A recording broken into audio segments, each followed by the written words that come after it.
Hello guys, welcome back to my YouTube channel. मेरे YouTube channel में आपका हार्दिक स्वागत है। दोस्तों, एक बार फिर से हाजिर है आपके सामने एक नया एपिसोड लेकर। पिछले वीडियो में हमने आपको बताया था कि फिजिकल के बारे में कैसे क्या करना है, कैसे जाना है, किस तैयारी के साथ जाना है। फिजिकल में क्वालिफाई होने वाले सभी साथियों को हार्दिक शुभकामनाएं। और आपकी साथ ही साथ में जो मेरिट लिस्ट है, अंतिम चयन वरीयता सूची है, वो भी आ चुकी है। और जिन साथियों का अंतिम वरीयता सूची में चयन हुआ है उनको हार्दिक शुभकामनाएं। और मैं बात करूंगा उन साथियों की जो किसी कारणवश या किन्हीं नंबरों की वजह से या एक दो नंबर की वजह से अंतिम वरीयता सूची में नहीं आ सके। उनको कभी भी होपलेस नहीं होना चाहिए, क्योंकि राजस्थान पुलिस की आने वाली भर्ती एक और नई तैयार है। आप अभी से उसकी तैयारी में जुड़ जाएं। अब आप ये नहीं सोचे मेरा सिलेक्शन नहीं हुआ, आप डिमोटिवेट हो जाए। अपनी तैयारी को निरंतर जारी रखिए। सिलेक्शन आपका कभी ना कभी ज़रूर होगा, इसमें नहीं तो अगले में होगा, अगले में नहीं तो उससे अगले में होगा। क्योंकि ये असफलताएं होती है, वो तो सफलता की कुछ सीढ़ियाँ होती है जिनको जो हर कैंडिडेट पास होता है उसको तो देखना ही पड़ता है। इससे आप कभी भी निराश नहीं हो। और आज हम लेकर आए हैं आपके मेडिकल के बारे में जो आपको रखने वाली सावधानियाँ हैं, किस सावधानियों के साथ आपको वहाँ पे जाना है और किस प्रकार से अपना मेडिकल करवाना है। वैसे दोस्तों, राजस्थान पुलिस का जो मेडिकल है इतना हार्ड मेडिकल तो होता नहीं है, लेकिन फिर भी आपको कुछ सावधानियाँ वहाँ पे रखनी होगी। क्योंकि कई बार क्या होता है कि पिछली बार भी हम यहाँ से 8 तारीख से 60 लड़के थे, उनमें से कुछ लड़के बाहर हो गए थे, लेकिन फिर वो जो भी कमी थी उनको पूरी करवाने के बाद में आ गए थे। तो आपको इतनी टेंशन लेने की ज़रूरत नहीं है कि मेडिकल अपना हार्ड होगा और होगा। वो जो भी चीज़ें होगी वो आगे बात करेंगे अपन। और आज हमारे साथ 2 नए साथी जुड़े हैं।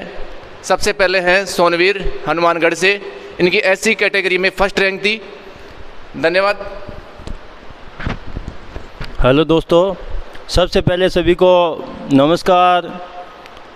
सभी का बहुत बहुत धन्यवाद जो आप इस यूट्यूब चैनल को लगातार देख रहे हो और इसको ज़्यादा से ज़्यादा सब्सक्राइब करें।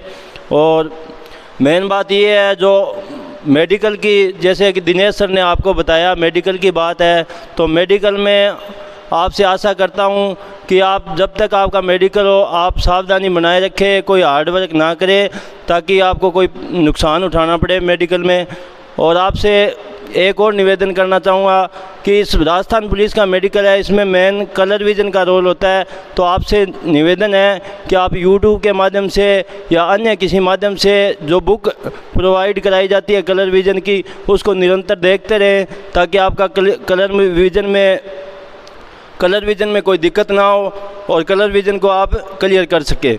और मेन बात ये है, अलग अलग जगह पर अलग अलग तरीके से मेडिकल होता है, कहीं हार्ड होता है तो कहीं बहुत इजी होता है। तो आप सावधानी बनाए रखें। और सबसे बड़ी बात ये है कि आप सेल्फ कॉन्फिडेंस आत्मविश्वास बनाए रखें।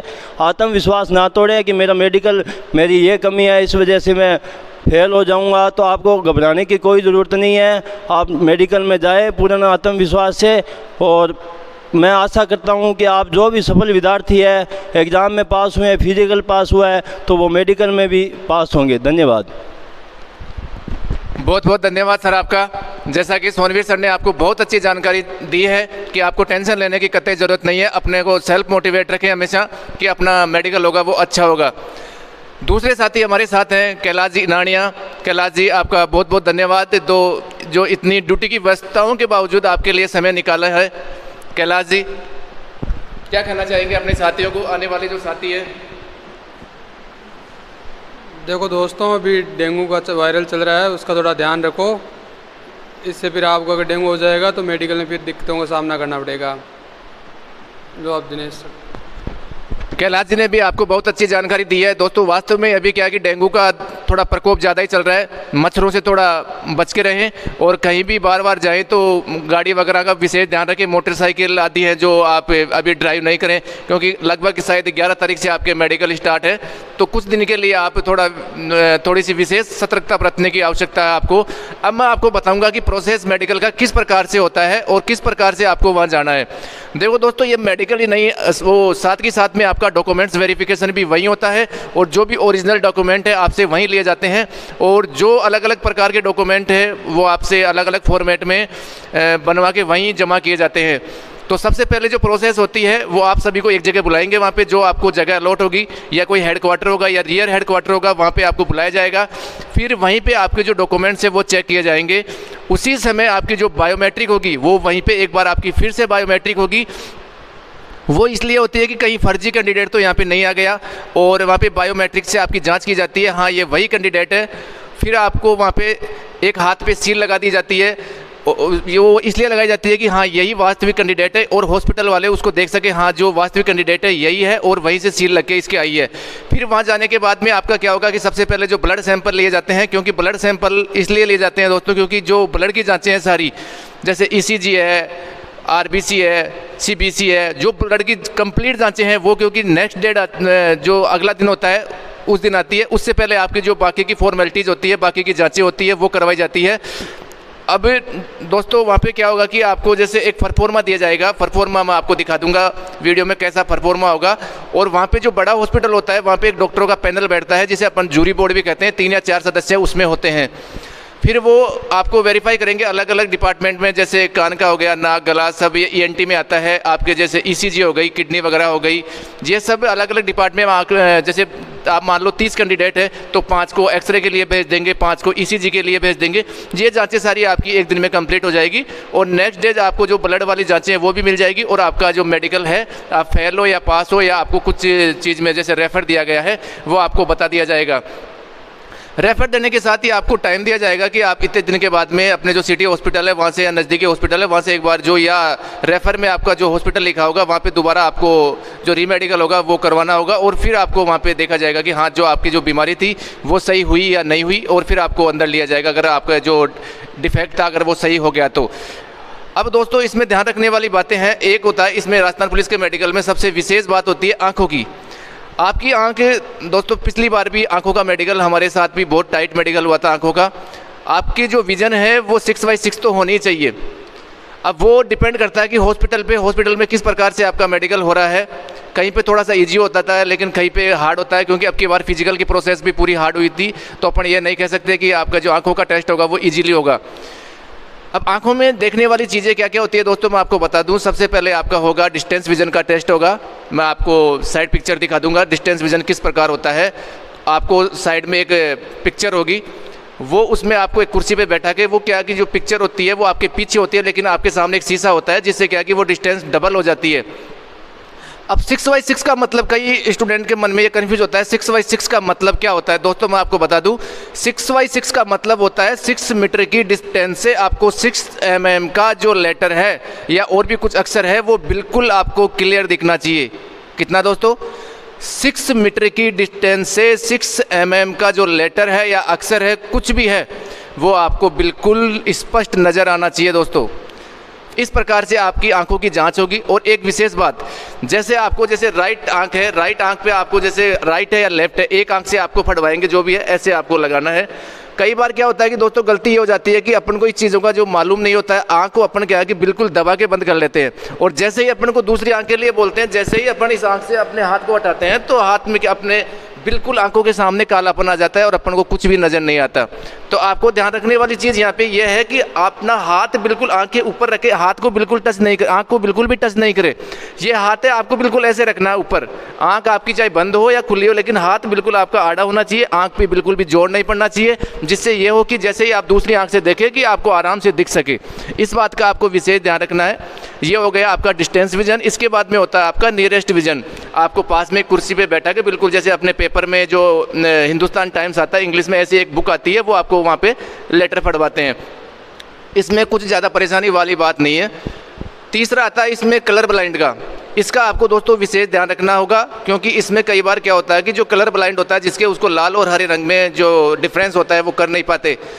तो इससे पहले क्या कि आपको कहीं भी जैसे आपके नियर बाई कोई भी क्लिनिक हो, हॉस्पिटल हो, वहाँ पे एक बार आपको अपनी प्री मेडिकल आपको ज़रूर करवाना आंखों का, तो विशेष तौर पे जिससे आपको पता चल जाए कि हाँ ये लेटर होते हैं। और एक बार आप लेटर को जैसे बुक आती है वो कलर ब्लाइंड की, मैं दिखा दूंगा आपको उसी साइड पिक्चर में, तो उस बुक को आप एक बार आप ज़रूर पढ़ें, क्योंकि इससे आपका कॉन्फिडेंस रहेगा वह जाने के बाद में हाँ मैंने भाई ये तैयारी करके आई है और आया हूँ, तो भाई आपको घबराहट नहीं हो वहाँ जाने के बाद में। दूसरी मैं बात करूँ आपका विजन टेस्ट हो गया, नाइट ब्लाइंड भी हो गया आपका। एक कान का टेस्ट होता है वो बिल्कुल नॉर्मल होता है दोस्तों, एक लंग्स का होता है वो भी नॉर्मल होगा, और आपका एक होता है दोस्तों हर्निया का, वो भी कोई विशेष नहीं है। अगर किसी का हर्निया का ऑपरेशन हुआ है तो उसको टेंशन लेने की ज़रूरत नहीं है, वो भी वहाँ पे चलेगा आराम से। एक होता है हाइड्रोसिल। हाइड्रोसिल दोस्तों मैं बता दूं कि आपके जो अंडकोश है उनमें क्या है कि कई बार सूजन आ जाती है, तो उनका भी वो भी क्या है कि इलाज हो जाता है, इतना कोई हार्ड है नहीं हाइड्रोसिल भी, वो भी बिल्कुल रिसोल्व हो जाता है। एक होता है दोस्तों नोकनी। नोकनी का मतलब है अगर आपके घुटने पिटते हैं तो ये दोस्तों ये क्या, ये बीमारी ऐसी है कि आपकी जन्मजात होती है, आप इसको बिल्कुल ईजी, जैसे आपके पास में 10-5 दिन बचे हैं तो ये बिल्कुल ईजीली आपकी सही भी नहीं हो सकती, डॉक्टर भी इसको सही नहीं कर सकता। ये नोकनी तो केवल आपकी एक्सरसाइज से ही दूर होगी। दूसरी होती है आपको वेरिकोज वेन्स, यानी कि आपके जो पैरों की नसें हैं पीछे वो फूली हुई होती है, इसका भी इलाज हो जाता है दोस्तों। इसमें भी जैसे आपको टाइम दिया जाएगा उसमें इनका ऑपरेशन वगैरह हो जाता है।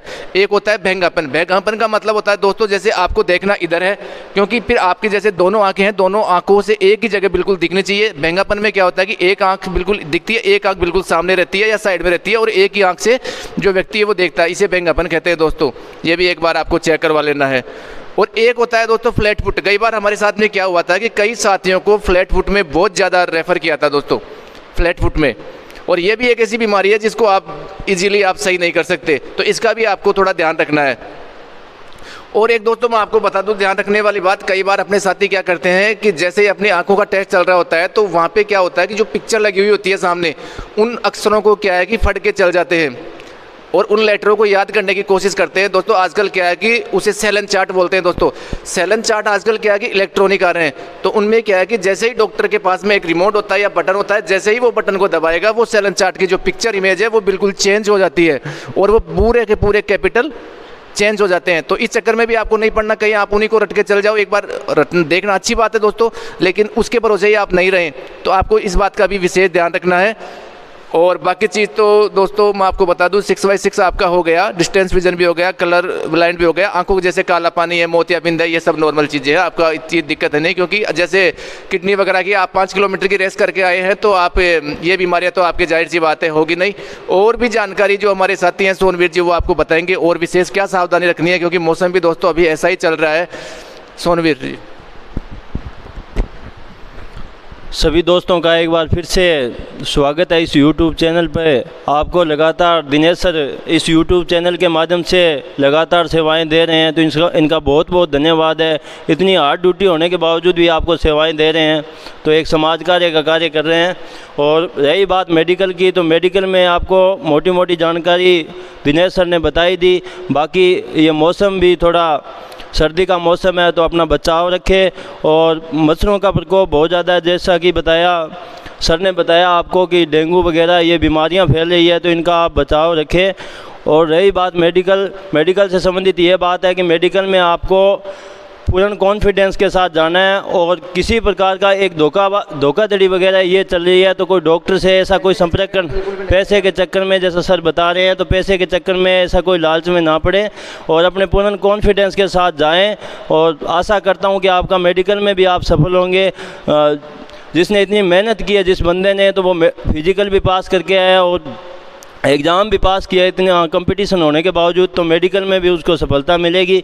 तो आपसे बार बार निवेदन है, यूट्यूब चैनल के माध्यम से दिनेश सर के साथ बने रहें और लगातार आपको सेवाएं देते रहेंगे। धन्यवाद। जय हिंद, जय भारत। आशा करता हूं दोस्तों हमारे द्वारा दी गई जानकारी आपको पसंद आएगी और कहीं ना कहीं आपको ज़रूर हेल्प मिलेगी इससे। तो इसी के साथ अब हम विदा लेते हैं, मिलेंगे दूसरे एपिसोड में। जय हिंद, जय भारत साथियों, धन्यवाद।